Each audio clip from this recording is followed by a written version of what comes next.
Assalamualaikum warahmatullahi wabarakatuh. Perkenalkan, nama saya Endafa Al-Safwan. Saya dari kelas PBIE dengan NIM 2411000145. Baiklah, izinkanlah saya memberikan tanggapan saya mengenai penggunaan bahasa asing di kalangan masyarakat saat ini ya. Penggunaan bahasa asing di kalangan masyarakat saat ini menjadi hal yang sangat penting. Banyak orang yang belajar bahasa asing itu untuk berbagai tujuan, baik itu untuk pendidikan, karir, hingga kepentingan pribadi. Namun, penggunaan bahasa asing dalam kehidupan sehari-hari juga memiliki tantangan tersendiri. Dalam konteks masyarakat seperti Indonesia, dalam teks ini saya akan membahas teori penggunaan bahasa asing, beberapa contoh kasus dan solusinya. Teori penggunaan bahasa asing. Penggunaan bahasa asing dalam masyarakat seringkali dikaitkan dengan teori sosiolinguistik, yaitu cabang ilmu yang mengkaji interaksi dalam konteks sosial. Salah satu konsep penting dalam sosiolinguistik adalah bilingualisme, yaitu kemampuan seseorang untuk berbicara dalam dua bahasa atau lebih. Menurut Fishman, 1972, bilingualisme dapat mempengaruhi identitas sebuah budaya dan komunikasi sosial seseorang. Dalam hal ini, penggunaan bahasa asing dapat menjadi kekuatan yang memperkaya kehidupan seseorang, namun juga bisa menjadi penghalang apabila penggunaannya tidak tepat. Contoh sederhananya yaitu bahasa asing di Indonesia adalah ketika masyarakat mengucapkan kalimat sehari-harinya, yaitu seperti let's go grab some food atau I have a deadline to have a finish. Sering digunakan dalam konteks kasual di kalangan anak muda. Hal ini menunjukkan bahwa bahasa Inggris telah menjadi bagian dari komunikasi sehari-hari, terutama di kalangan masyarakat perkotaan yang lebih terpapar pada konten berbahasa asing melalui sosial media ataupun film. Namun, ada juga contoh penggunaan bahasa asing yang dapat menimbulkan kesalahpahaman, misalnya istilah waktu, yaitu deadline. Deadline itu yang berarti batas waktu. Nah, itu tidak semua orang paham.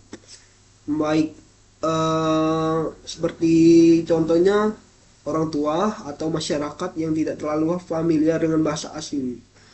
Hal ini menimbulkan kesenjangan dalam komunikasi antar generasi dan antar kelompok.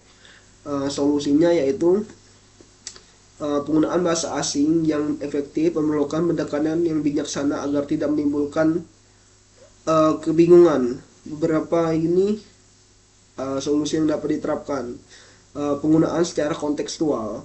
Sebaiknya kita menggunakan bahasa asing sesuai dengan konteks dan audiens yang kita hadapi. Apabila kita berbicara dengan orang yang tidak familiar dengan bahasa asing seperti orang tua atau masyarakat pedesaan, kita bisa menggunakan bahasa Indonesia atau bahasa daerah agar mereka dapat mengerti apa yang kita ini bicarakan. Pendidikan bahasa sejak dini.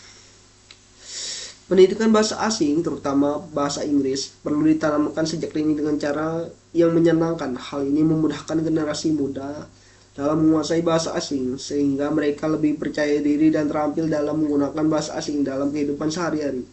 Pendidikan bahasa asing juga dapat diberikan melalui kegiatan ekstrakurikuler yang kreatif seperti klub bahasa atau teater.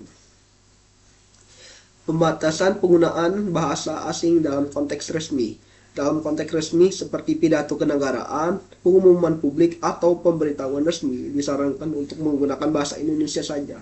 Hal ini penting untuk menjaga identitas nasional dan memastikan informasi dapat dimengerti oleh seluruh lapisan masyarakat tanpa terkecuali. Kampanye kesadaran bahasa. Pemerintah atau lembaga pendidikan dapat mengadakan kampanye yang menekankan pentingnya penggunaan bahasa secara bijak dan sesuai konteks. Kampanye ini dapat mencakup pesan tentang kebanggaan menggunakan bahasa Indonesia serta pentingnya keterampilan dalam bahasa asing. Baiklah, kita sudah sampai ke kesimpulannya. penggunaan bahasa asing dalam kehidupan sehari-hari membawa dampak yang kompleks, baik positif maupun negatif. Dengan pemahaman teori sosiolinguistik, contoh kasus dalam masyarakat serta solusi yang relevan, diharapkan kita dapat menggunakan bahasa asing ini secara bijak, mengurangi identitas tanpa mengurangi identitas budaya kita sehari-hari ini ya. Pemahaman konteks pendidikan bahasa yang baik, pembatasan di ranah resmi, dan kampanye kesadaran adalah langkah-langkah yang dapat diambil untuk meningkatkan penggunaan bahasa asing yang efektif dan tepat di masyarakat kita ini. Baiklah, terima kasih.